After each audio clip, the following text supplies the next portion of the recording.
김대중 대통령 서거 12주기를 맞아 올해 고양시에서 개관한 김대중 대통령 사저기념관 개관 의의를 조명하고 평화경제 100만 특례시로서 고양시 역할을 논의하고자 마련된 이번 좌담에 김대중 대통령님과 인연이 있는 두 분을 모셨습니다.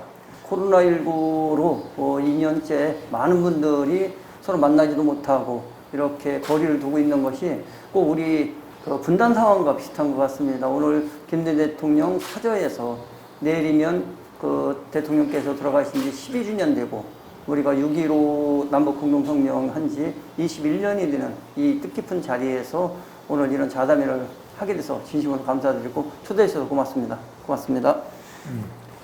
김대중 대통령께서 나라 IMF라는 초유의 국난을 맞이하여 나라를 구하겠다고 밤잠을 설치면서 구상하고 또 요인들을 만난 그 역사적인 현장, 그리고 남과 북의 화해를 위해서 정책을 가다듬었던 그런 역사적인 현장에서 우리 이재준 시장님과 이런 평화와 우리 미래의 대한민국을 어떻게 끌고 갈 것인가라는 뜻깊은 대화를 나눈 것을 참 기쁘게 생각합니다. 감사합니다. 첫 번째 주제인 1990년대 냉전 체제 해소 후 김대중의 일산에 자리 잡은 이유, 그리고 이제 이 기념관이 이제 자리 잡게 된 어떤 이제 가장 기본 배경이 되는데요. 이 주제를 갖고 논의를 해보도록 하겠습니다. 이제 케임브리지 대학 어떻게 보면 이제 유학이고 어떻게 보면 정치 피난을 가신 지역인데 거기서 한반도 평화에 대해서 남북 화해에 대한 그런 연구를 마치고 귀국했습니다. 동교동은 이제 투쟁의 그 아픔과 실패의 그런 참 아련한 그리고 아픈 그런 추억들이 서려 있는 것이기 때문에 아마 분위기를 한번 바꿔보자라고 생각하셨던 것 같아요. 그래서 가다듬을 장소를 물색했는데 아무래도 그래도 북쪽이 좋을 것 같다라는 생각을 하신 것 같아요. 그래서 일산에 그리고 또 이 정말산 및 여기에 이제 둥지를 트신 겁니다. 92년 대선 패배 후에 영국으로 유학을 간 시절에 많은 깨우침이 있었을 거라는 생각을 합니다. 정치를 하겠다는 목적보다도 필생의 과업이 그동안 민주주의 내지는 정치라면 그보다 더 높은 차원의 맡겨진 과업을 저는 평화 통일이라고 설정하지 않았을까. 동교동이라는 것이 고난의 역사였는데 그것을 이제 어떻게 보면 내가 아닌 더 먼 미래를 올바르게 누군가가 자리매김하고 이런 연구를 해야 되는 거 아닌가, 그런 활동을 해야 되는 거 아닌가 해서 아마 그래서 그것을 겨냥하고 오는데 제일 편하고 쉽게 뜻을 펼칠 수 있고, 그리고 이쪽 일산으로 자리를 잡으시면서 또 일산이 원래 명당이잖아요. 그래서 대통령께서도 흔쾌히 이쪽으로 택하시지 않나 이런 생각을 해봅니다. 김대중 대통령이 이제 일산 시대에서 이제 정권 교체와 그다음에 이제 국가부도 위기를 극복해서 결국 우리나라가 이제 어쨌든 이제 경제 회생의 어떤 도약을 마련한 어떤 역사적인 계기가 된 장소인과 동시에 또 한편으로는 햇볕 정책을 통해서 이제 우리 한반도의 새로운 질서를 개척하기 위한 그런 이제 구상의 공간이었고 6.15 선언은 결국은 일산 시대하고도 좀 무관하지 않는 상당히 연관된 그런 부분이 생각이 됩니다. 사실 김대중 대통령께서 여기 이 사저에서 얼마나 많은 사람들을 만났는가라는 물증이 있어요. 뭐냐면 쇼파가 있는데 여기서 사신 지가 2년 한 3개월쯤 되십니다. 근데 쇼파가 보면 다 달았어요, 한쪽에. 대통령 후보로 출마해서 공약을 가다듬고 이제 당선이 된 다음에 IMF에 수많은 사람들하고 이렇게 하면서 여기서 경제와 정치를 어떻게 접목시켰냐, 이 부분에 대해서 이제 많은 고민들을 하셨던 것 같아요. 그래서 대북 정책 6.15 남북 공동 선언에서도 남북 정상이 같이 만나서 합의서를 쓴 것은 처음이잖아요. 거기에 제일 기준했던 것이 저는 이제 경제 문제라고 생각을 합니다. 그래서 그것이 남북 경의선 철도 복원이 남북 경협이니 내지는 개성공단, 그 다음에 금강산관광 이렇게 표면적으로 드러났던 과실이 있는데 지금 그것이 이제 계속적으로 지속되지 않아서 좀 안타까운 마음이 있습니다. 가장 주요했던 것은 남북 간에 제일 큰 문제가 통일이 된다고 해도 제일 큰 문제가 경제적 격차였었는데 그것을 공동 주제를 가지고 이렇게 했다는 거. 그리고 그거를 결정할 때 제3국이 관여하는 것이 아니라 남북이 주체적으로 결정할 수 있도록 이렇게 했다는 부분에 대해서 상당히 의미가 있다. 그래서 남북 공동선언의 가장 큰 의미는 정상이 직접 사인한 것을 실제적으로 지켜냈다. 그것이 가장 큰 것 같습니다. 여태까지 남과 북이 굉장히 많은 합의들을 했습니다. 이전에. 그런데 그것은 실질적인 후속 조치가 없었어요. 6.15 정상회담에서는 남북 정상이 합의한 내용을 곧바로 실천에 들어간 그런 실질적인 그런 것이 다르고 또 한 가지는 남과 북의 최고 지도자가 사인한 것은 이게 처음입니다. 남과 북이 좀 완전한 합의에 이르지 않았지만 통일 방향에 대한 나름대로 설계를 했다. 거기에 서로 동조를 했다. 완전한 합의는 아니지만 그래서 우리나라가 통일이 되려면은 어떤 방향으로 나아가야 될 것인가에 대한 최고 지도자들의 합의가 있었다는 것에 또 상당한 의미가 있지 않느냐 하는 생각입니다. 그러면 이제 김대중 대통령의 일산 시대는 과연 우리 역사에 어떤 의미가 있는지. 일산 사조를 이렇게 처음에 이제 와서 이렇게 보면서 이 구조부터가 남달랐습니다. 사실상 이게 건물이 두 채인데 본체와 사랑채를 어떻게 보면 비닐 통로로 해서 지하 통로로 해서 연결을 시켰다는 것은 그 당시 통일 뭐 이런 얘기를 하면 이게 국시 위반이라고 얘기를 하고 막 이렇게 난리가 나는 세상이라 그걸 연구하는 것도 쉽지 않았을 거다. 그렇지만 여기에서 많은 지인들을 만나고 통일에 대한 꿈을 키우면서 정권을 잡아야 된다, 내지는 정치를 해야 된다는 이런 이제 어떤 자기 반성이랄까 이러면서 명분이나 이런 것들을 이 속에서 이 공간 속에서 만들어갔던 과정 아닐까 이런 생각을 해봅니다. 여기서 무슨 일이 일어났느냐. 이제 이른바 햇볕 정책이라고 하는 대북 포용 정책을 여기서 구사하고 가다듬었던, 말하자면 김대중 정부, 국민의 정부의 대북 정책의 산실이었다. 또 한 가지는 그 민초들이 표를 행사해서 수평적 정권을 이뤘던 역사적인 현장이 바로 여기 전말산 밑에 김대중 대통령 사저다. 또 한 가지는 외환위기의 측면에서 나라가 부도위기에 처했을 때 그 세계적인 민주투사를 찍은 국민의 저력을 무시할 수 없었다. 그렇게 저는 생각합니다. 그래서 그런 국난 극복의 또 현장이었다. 또 한 가지는 민주주의와 시장경제라는 병행 발전을 시킨 국민의 정부의 철학이 잉태된 곳이다. 큰 뜻을 품은 이제 이 고양시에 이제 올해 6월에 이제 그 김대중 대통령 이제 기념관, 이제 시민평생학습장으로서 이제 기념관이 개관해서 이제 현재 운영 중에 있습니다. 그러면 이제 이 기념관의 의의는 무엇인지에 대해서 말씀을 해주시면 감사하겠습니다. 예, 일산 사저를 기념관으로 만든 것은 김대중 대통령께서 평상시에 정치를 하시면서 민주화운동을 하시면서 대한민국에 남긴 하나의 족적, 큰 족적. 또 하나는 여기에 계시면서 했던 평화통일의 구상. 이것을 현재적 의미에서 시민들이 어떻게 받아들이고 이것을 보이지 않는 책 속에서 내지는 관념적으로 이해하는 것이 아니라 실제 대통령께서 여기서 사시면서 구상했던 이 공간을 보고 이 공간 구석구석에 그때 당시의 역사적 기록들이 남아 있습니다.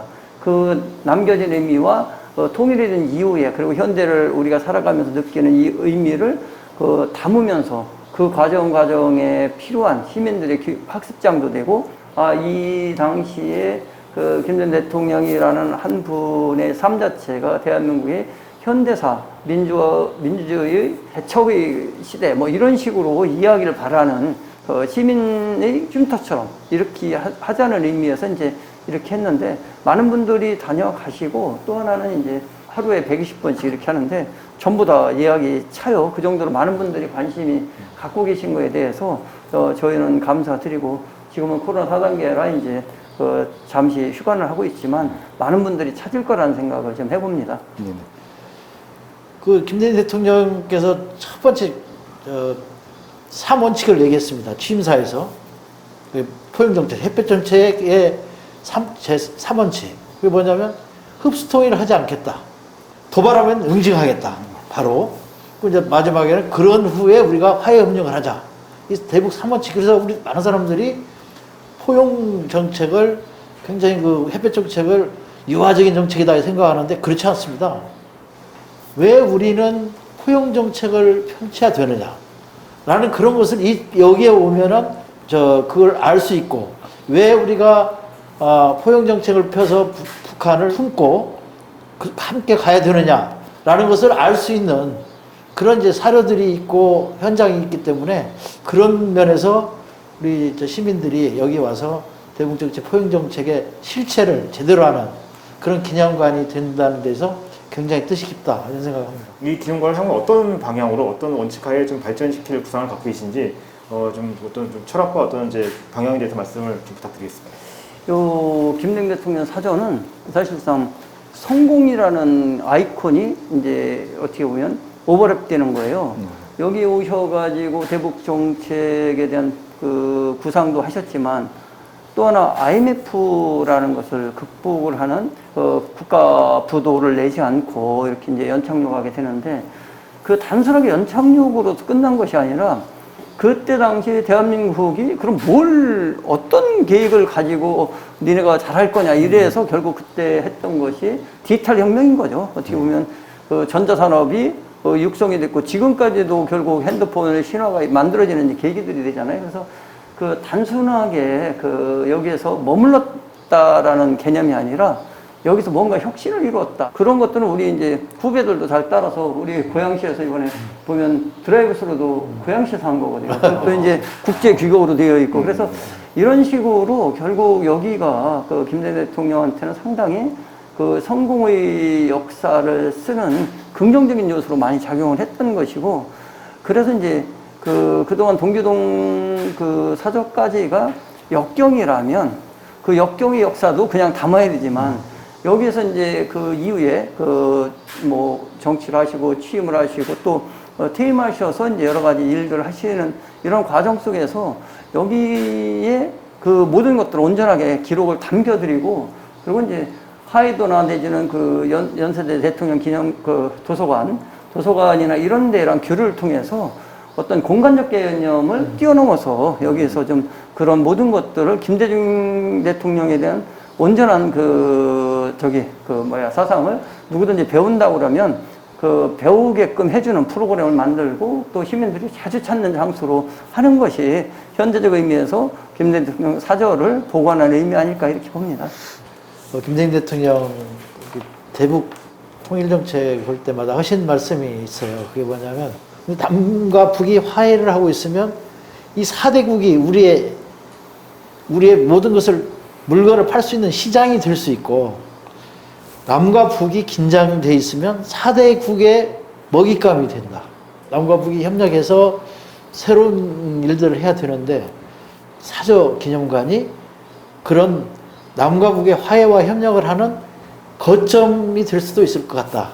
이쪽 사저에서 뿜어나오는 여기에서 대통령께서 구상하고 밤을 새워가면서 정책을 다듬었던 그런 정신적인 유산을 고양시의 자산으로 만든다면은 여기가 훌륭한 평화와 화해 그리고 고양시가 추구하는 평화 경제의 본산이 될 수 있지 않느냐 그런 제 주민으로서의 바람과 소원이라고 할까요? 그런 걸 필요해 보고 싶습니다.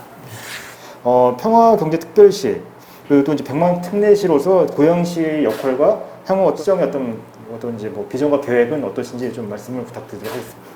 예, 고양시의 슬로건이 평화가 시작되는 곳이에요. 그래서 저희가 지금까지 처음부터 지금 3년 동안 뭐를 해왔냐면 남북 표준화 도시를 지향을 했습니다.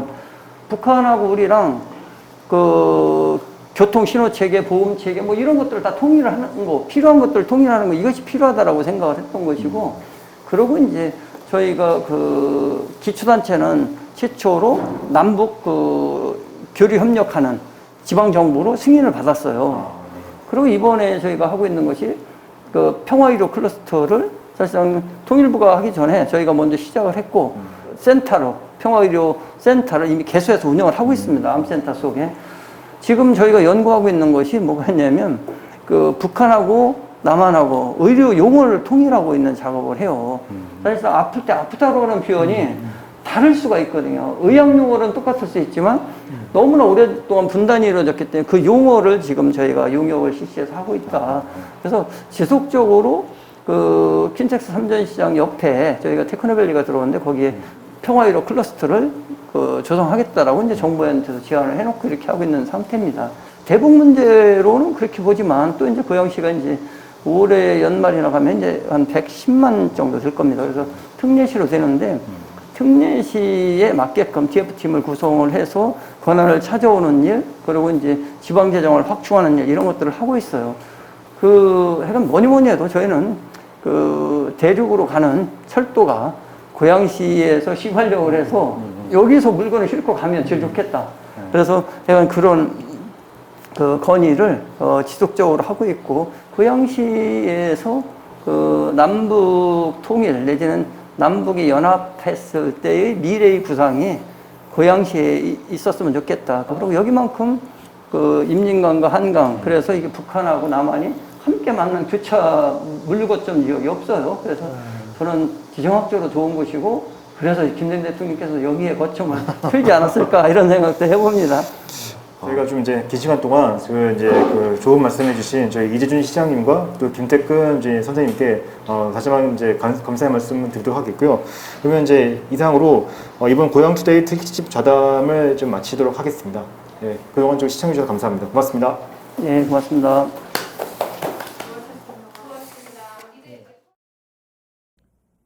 우리 모두는 지금 땀과 눈물과